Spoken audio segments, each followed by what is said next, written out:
오늘의 성경 말씀 본문입니다. 오늘의 성경 말씀 신약 성경에 있습니다. 베드로후서 1장 5절부터 7절 말씀입니다. 베드로후서 1장 5절에서 7절 말씀 세 구절이고요. 길지 않고 매우 짧습니다. 여러분 한 목소리로 함께 읽어봤으면 좋겠어요. 신약 성경 베드로후서 1장 5절에서 7절입니다. 네, 다 찾으신 줄 알고 함께 한 목소리로 읽어보도록 하겠습니다. 시작. 그러므로 너희가 더욱 힘써 너희 믿음의 덕의 지식을, 지식의 절제를, 절제의 인내를, 인내의 경건의 형제 우애를, 형제 우애의 사랑을 더하라. 아멘. 샬롬. 삼석계 학생 여러분, 명절 잘 보내셨나요? 몸은 멀지만 마음은 가까이 있는, 요즘 자주 들리는 말이죠. 요즘 유행하는 말인 것 같아요. 코로나 때문에. 몸은 멀지만 마음은 가까이 있는, 마음이 풍성하고 행복한 추석 명절 되셨기를 소망합니다. 명절 동안 좀 여유롭게 지내셨나요? 맛있는 음식들 많이 먹고, 또 이제 명절이 되면 특선 영화들 TV에서 틀어주죠. 재밌는 특선 영화들도 보면서 집 밖에 나와서 가을 하늘도 보고 시원한 바람도 쐬고 즐거운 추석 연휴 되셨기를 바랍니다. 혹시 이번 명절에 친척들을 만나셨는지 궁금하네요. 코로나로 인해서 이번에 좀 만나기 어려웠을 수도 있었겠지만, 보통 명절, 그 전에 명절을 여러분 한번 생각해 봤으면 좋겠어요. 보통 여러분 어릴 때 명절이 되면은 저와 같은 청년들, 이제 대학교를 올라간, 대학교 이후의 삶을 사는, 결혼 안 한 청년들은 잔소리를 하나씩 꼭 듣게 되는 것 같아요. 집안 어른분들에게. 물론 대부분의 어른들 여러분을 걱정하는 마음, 저를 걱정하고 또 그 사람들을 걱정하는 마음으로 말씀하시지만, 여러분이 받아들이기에 조금 날카로운 말들로 들릴 수도 있을 것 같다라는 생각이 들었습니다. 그래서 오늘 명절에 가장 듣기 싫은 말 탑 5를 여러분 가져왔습니다. 재밌겠죠? 그리고 명절에 가장 듣고 싶은 말도 탑 3 골라왔습니다. 함께 나눠보려고 해요. 여러분이 명절 때 가장 듣기 싫은 말 있으시다면 지금 여러분 유튜브 채팅창을 통해서 함께 나눠주셨으면 좋겠어요. 그리고 명절 때 가장 듣고 싶은 말 지금 생각나신다면 유튜브 채팅창을 통해서 함께 나눠주셨으면 좋겠습니다. 네, 들으시면서 하셔도 돼요. 명절에 가장 듣기 싫은 말 제가 고른 탑 5입니다. 1번, 대학은 어디로 갈 거니? 여러분 중고등학생한테 적용되는 말로 골라왔어요. 1번, 대학은 어디로 갈 거니? 2번, 공부 말고 기술을 배워보는 건 어때? 3번, 앞으로 어떻게 먹고 살 거니? 4번, 꿈은 있니? 5번, 누구는 이번에 서울대 들어간다더라. 이런 말들 여러분 들어보셨을 겁니다. 저는 다 들어본 말인 것 같아요. 명절에 가장 듣고 싶은 말 탑 3입니다. 1번, 때가 되면 다 잘 될 거야. 2번, 너를 믿는다. 3번, 도움이 필요하면 언제든지 말하렴. 이러한 말들, 가장 듣기 싫은 말들도 있고 듣고 싶은 말들도 있고, 명절이 되면 한 번씩은 들어봤음직한 그런 말들이죠. 여러분이 중학생이고 고등학생이시죠. 그럴 때 제 주변에 있던 친척들, 가족들의 따뜻한 말 한마디가 여러분의 인생을 바꾸는 말 한마디가 될 수도 있다는 것입니다. 그래서 여러분 언제나 희망을 잃지 않고 열심히 각자의 자리에서 힘을 내서 노력하는 삼성교회 학생의 모두가 되시기를 기도드립니다. 근데 오늘의 본문을 기록한 베드로, 이 베드로라는 사람도 그가 있던, 그리고 그가 아는 사람들에게, 예수님을 믿는 같은 형제들에게 이러한 말들을 했을 수도 있다는 생각이 들었던 것이죠. 베드로 예수님의 제자였어요. 예수님을 정말 열심히 따른 사람이죠. 그리고 본인이 예수님의 수제자라고 생각했어요. 예수님한테 저가 당신의 수제자입니다 막 이런 말을 하고 다니는 거예요. 요한이랑 같이. 그래서 누가 더 높은 제자인가 막 서로 말싸움도 했어요. 유치하죠. 나이 30 먹고. 근데 여러분이 생각하시기에 베드로 정말 열심히 사람이다. 하지만 그의 어두운 면이 있었습니다. 예수님께서 십자가에 달리시기 전에 로마 군인들에게 붙잡혀서 재판을 받으실 때 몰래 따라갔던 그 베드로는 자기가 예수의 제자가 아니라고 3번이나 부인했어요. 사람들 앞에서. 그리고 베드로는 성격이 자주 급했습니다. 근데 그랬던 베드로가 예수님께서 부활하신 후, 하늘로 올라가신 후 이전과 달라진 삶을 살기 시작했다는 것이죠. 그는 사람들 앞에서 당당하게 예수님을 증거하기 시작했어요. 그 전에 그가 두려워했던 대제사장들, 바리새인들, 서기관들도 그는 이제 더 이상 두려워하는 존재가 아니었어요. 왜냐하면 그는 이제 하나님께서, 그 하늘로 올라가신 예수님께서 약속하신 그 성령님의 임재가 충만한 사람이었기 때문이었습니다. 그때부터 매일 수많은 사람들, 3,000명 이상의 사람들이 베드로의 설교를 듣고 변화되기 시작했어요. 예수님을 믿기 시작했다는 것이죠. 베드로는 한마디로 말하자면 매일 예수님의 증인의 삶을 살았던 것입니다. 근데 그로부터 시간이 많이 흘렀어요. 10년이 지났어요. 20년이 지났어요. 30년이 지났습니다. 예수님께서 하늘로 올라가신 30년이 넘었어요. 그랬더니 예수님을 직접 보았던 사람들의 나이 또한 많아졌겠죠. 한두 명씩 하나님의 부르심을 받아서 이 세상을 떠나기 시작했습니다. 예수님을 새롭게 믿게 된 사람들이 있었겠죠. 근데 그 사람들이 예수님이 어떤 분이셨는지 직접 보지 못했던 사람들이었다는 거예요. 직접적인 증언을 들을 기회가 적어지기 시작했습니다. 점점 줄어들기 시작했던 것이죠. 근데 이제 이러한 상황 가운데 더해집니다. 뭐가 더해지냐면 주변에 예수님을 믿지 않는 사람들이 예수님을 믿는 사람들을 박해하기 시작한 것이에요. 그 당시 로마의 황제였던 네로라는 사람이 있습니다. 여러분 세계사 공부하시면 네로 황제 한 번쯤은 들어보셨을 거예요. 본인이 잘못한 일들이 많았어요. 정치적으로도 막 여러 가지 실수를 저질렀고요. 본인의 문제, 본인 개인의 문제도 많았는데 그 일들을 아무 잘못 없는 기독교인들에게, 그 당시 예수님을 믿는 사람들에게 그 누명을 씌워서 잘못을 막 돌렸던 것이에요. 예수님을 믿는다고 말하면서 당당하게 다닐 수 없는 시대가 찾아왔던 것이죠. 어쩌면 지금의 우리들과도 비슷한 상황이 아닐까라는 생각이 들었습니다. 그래서 사도 베드로전서를 통해서 여러 지방에 흩어져 있는 그리스도인들에게 힘과 위로의 메시지를 전했습니다. 어려운 상황이지만, 고난 가운데 있지만 그 가운데에서도 믿음을 잃지 말라고, 힘을 내라고 이 메시지를 전달했던 것이죠. 근데 시간이 지나도 박해가 사라지지 않아요. 힘을 내면 언젠가 박해가 사라질 거예요 라고 베드로가 말했던 것이 아닙니다. 예수님을 의지하고 믿음을 잃지 말라고 말했는데, 믿음을 잃지 않으려고 노력하는데도 박해는 계속 찾아오는 거예요. 계속 고난이 있는 겁니다. 오히려 더해집니다. 이단들이 막 나타나요. 교회 안에. 교회 밖의 고난이 끝이 아니라 교회 안에서도 막 이단들이 나타나고 거짓 교사들이 나타납니다. 그래서 그들의 믿음을 방해해요. 예수님 잘 믿고 있는 사람들의 믿음을 방해하고 그리스도인들, 다시 오실 예수님만 바라면서 기다리면서 살고 있는 것입니다. 어쩌면 예수님께서 다시 오시지 않을까? 다시 오지 않을 수도 있겠다 라는 절망, 그 절망에 사로잡혀서 살아갔던 사람들도 많았을 것입니다. 그래서 베드로, 이런 흩어져 있던 그리스도인들이 삶에서 붙잡아야 할 것이 무엇인가 일깨워주기 위해, 말해주기 위해, 그리고 이단들의 거짓된 교훈에 넘어가면 안 된다라는 메시지를 전달하기 위해서 오늘의 말씀 베드로후서를 기록했다는 것이죠. 오늘의 본문 1장 5절입니다. 우리 다 함께 읽어보았으면 좋겠어요. 시작. 그러므로 너희가 더욱 힘써 너희 믿음의 덕에 지식을. 아멘. 그리스도인들 여러분이죠. 어려운 세상을 살아가고 있는 그리스도인들에게 필요한 것이 있다면, 그리스도인들이 꼭 가져야 하는 것이 있다면 바로 무엇일까요? 믿음입니다. 나의 열심으로 교회를 다녀요. 성경을 읽어요. 내 의지와 내 열심으로.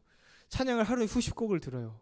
하루에 3시간만 자면서 막 5시간, 6시간을 막 기도하려고 해요. 근데 그게 나의 열심일 뿐이고 믿음이 없는 삶이라면 그거는 그리스도인의 삶이 아니라고 말씀드릴 수 있겠습니다. 믿음이 필수입니다. 그래서 베드로가 오늘 말씀에서 가장 먼저 믿음을 잃으면 안 된다라고 당부하고 있는 것입니다. 아무리 세상적으로 좋은 것일지라도, 내가 정말 고귀한 삶을 살고 고귀한 행동을 하면서 살고 있지라도, 내가 세상에 아무런 많은 공헌을 할지라도, 교회에 정말 많은 헌금을 냈을지라도 믿음이 없다면 내가 한 그 어떤 행위도 하나님께 속한 행위가 아니라는 것입니다.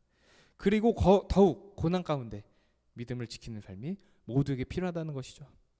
왜냐하면 예수님을 믿는 이 믿음, 내가 만들어낸 믿음이 아니에요. 내가 지어낸 믿음이 아니라 하나님께서 우리에게 주신 선물이기 때문입니다.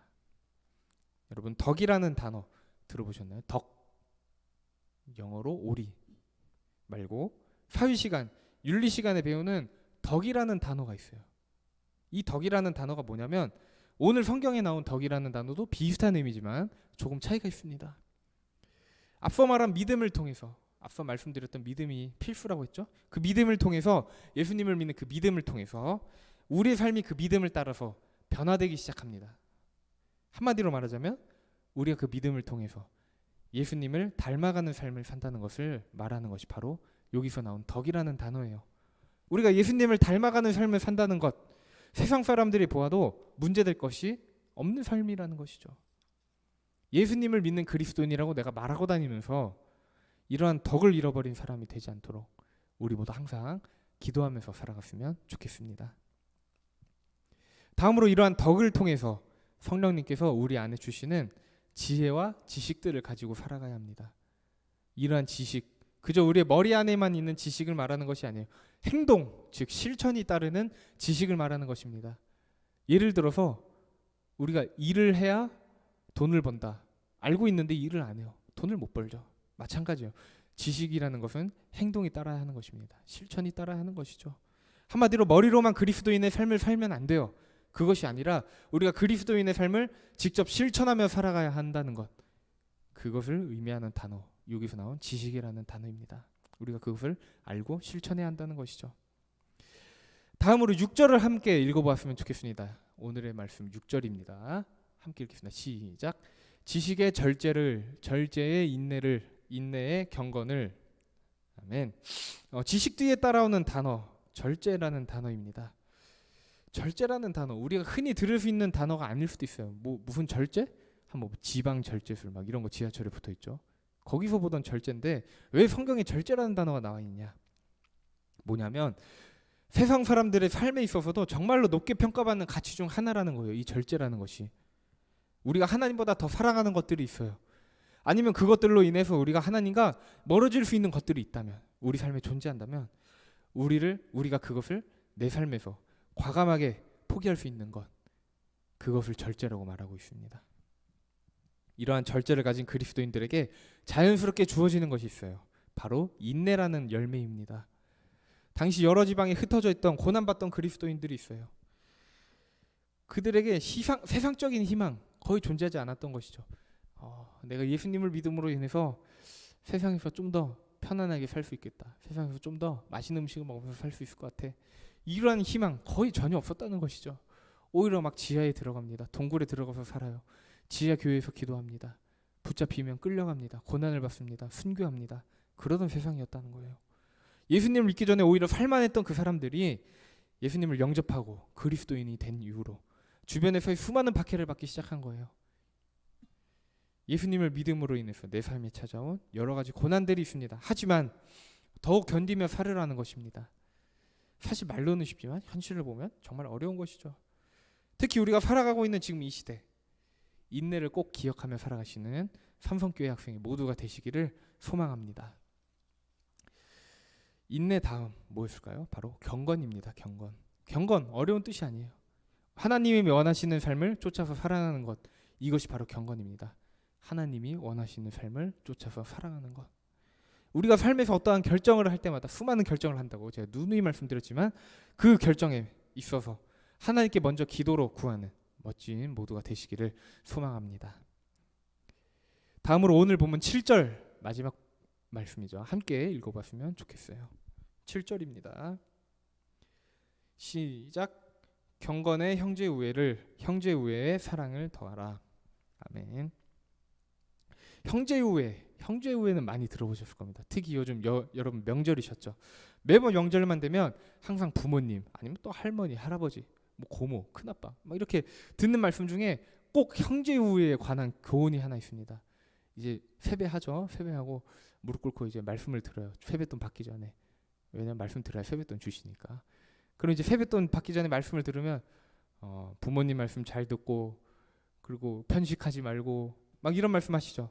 누나 말 잘 듣고, 형한테 까불지 말고, 오빠 심부름 잘 듣고, 오빠 심부름 잘 해주고, 언니 옷 허락 없이 막 언니 옷 막 가져가서 빌려 입지 말고, 동생한테 화내지 말고, 동생 때리지 말고 잘 보듬어줘라. 뭐 이런 것들, 앞서 말한 이 모든 것이 형제의 우애지만 오늘 본문에 등장하는 형제의 우애, 혈육지간을 뛰어넘는 형제의 우애예요. 교회 공동체의 구성원 모두를 사랑하는 형제의 우애를 말합니다. 우리 삼성교회 학생이 모두가 형제라는 거예요. 형제고 자매라는 것입니다.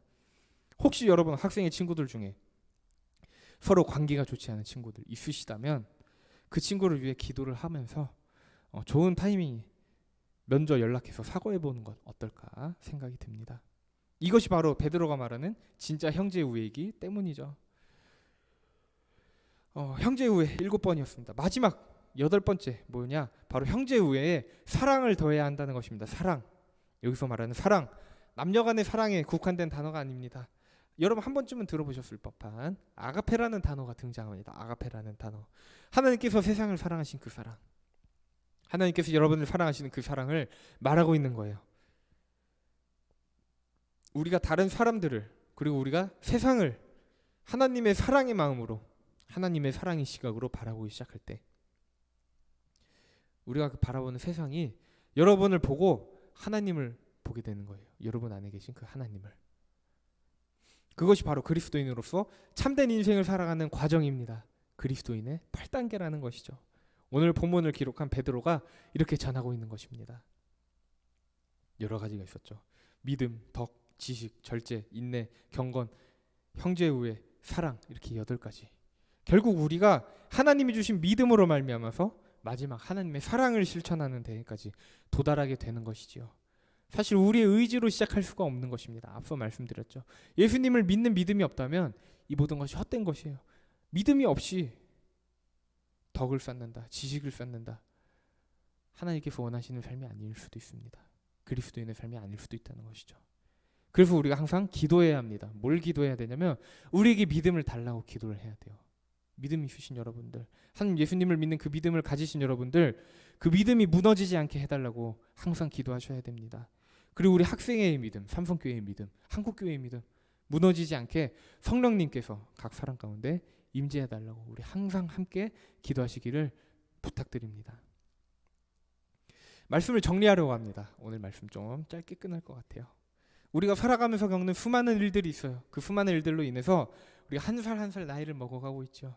근데 우리가 그만큼 성장하게 돼요. 나이를 먹어가면서부터. 근데 우리가 그리스도인으로서 예수님을 믿음으로 인해서 새로운 삶을, 그리고 믿음을 선물 받은 사람들로서 하나님 안에서 성장하는 시기를 살아가고 있는 사람들입니다. 하나님 안에서 성장하는 것은 나이에 국한되지 않았어요. 오늘 본문을 기록한 베드로, 그리고 오늘 본문에 등장한 이 8개의 그리스도인의 덕목들, 이 8개의 단어 중에 우리의 삶에서 필요 없는 단어가 하나라도 있을까요? 전혀 없습니다. 없어도 되는 것 단 한 개도 없다는 것입니다. 그리고 이 모든 덕목이 예수님을 믿는 믿음에서부터 출발합니다. 그리고 마지막은 사랑이지요. 우리들의 신앙을 우리의 말과 행동으로만 판단할 수는 없습니다. 근데 우리가 그것을 떠나서 우리는 언제나 예수님을 닮기 위한 삶을 살려고 노력해야 합니다. 예수님을 닮아가려고 살아야 하는 것이에요. 그래서 우리의 말과 행동 하나하나에 예수님의 향기가 묻어나오는 멋지고 아름다운 풍성한 삶을 사시는 삼성교회 학생의 모두가 되시기를 주님의 이름으로 기도드립니다. 함께 기도하겠습니다.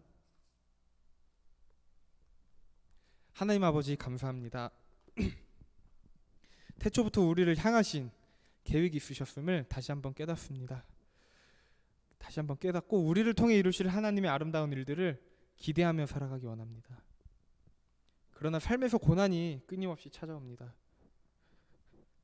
예수님을 믿는 그 믿음으로 인해서 우리에게 주어지는 고난들을 통해서도 하나님이 역사하신다는 것을 우리가 믿고 의지하며 살아갈 수 있도록 인도해 주세요. 믿음의 덕을, 덕의 지식을, 지식의 절제를, 절제의 인내를, 인내의 경건을, 경건의 형제 우애를, 형제 우애의 사랑을 더하는 데에 힘쓰는 삼성교회 학생회가 될 수 있도록 도와주세요.